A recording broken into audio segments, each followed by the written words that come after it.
Good afternoon, my name is Joelle George and this is my Volcano lab where I'll be using baking soda and vinegar to create a volcano.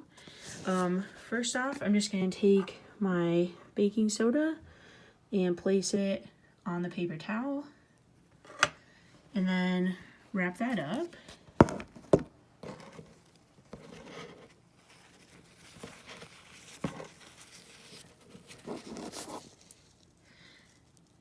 Now that we have it wrapped up, I'm just going to put it into the water bottle.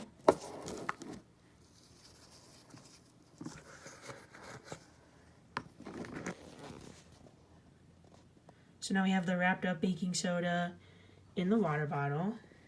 Next we'll take the vinegar.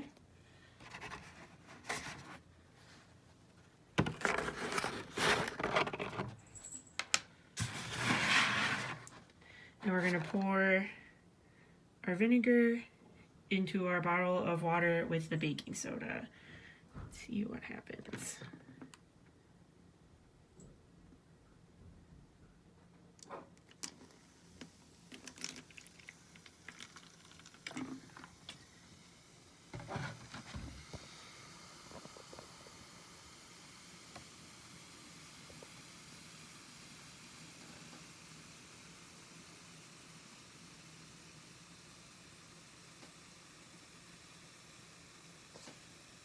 So as we can see, after adding the vinegar, there were a lot of bubbles and foam created. So now we will look into what exactly happened here.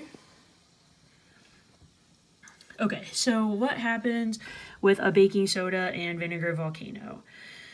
Essentially, you take a weak acid like vinegar, aka acetic acid, and combine with a weak base, baking soda, which is sodium bicarbonate, to get an extreme effect.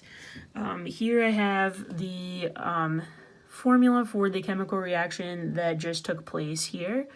So we have the NaHCO3, which is our baking soda, and we're combining that with the vinegar acetic acid, which is the CH3COOH, and we're gonna then see what happens. So the first thing that happens is an acid-base reaction, which is also can be referred to as a double displacement. So essentially the hydrogen ions in the vinegar are reacting with the sodium and bicarbonate ions in the baking soda to form carbonic acid. So what we see is the formation of carbonic acid and sodium acetate. Carbonic acid, however, is unstable, so that starts step 2, which is decompression. Here we can see this is our first step here. So we still have the baking soda and vinegar on the product side, and on our reactant side we have sodium acetate, which is the NaCH3OO, and our carbonic acid H2CO3 pictured here. And then this is what is going to cause this to become unstable and result in step 2.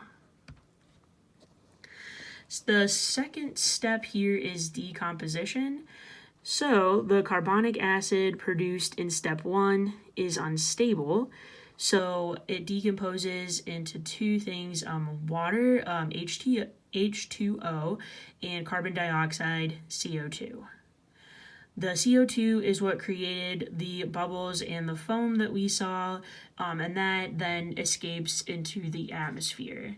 Therefore, we are left now, besides our paper towel, with water and the sodium acetate that we saw in step 1. If we were to boil that water off, you could then isolate the sodium acetate in aqueous form. And then here, this equation shows our second step here. So our carbonic acid, the H2CO3, turns into H2O, or water, and carbon dioxide, CO2. So to review, we start with our baking soda and vinegar. That then creates our sodium acetate, which remains the same throughout the rest of the equation, and then our carbonic acid.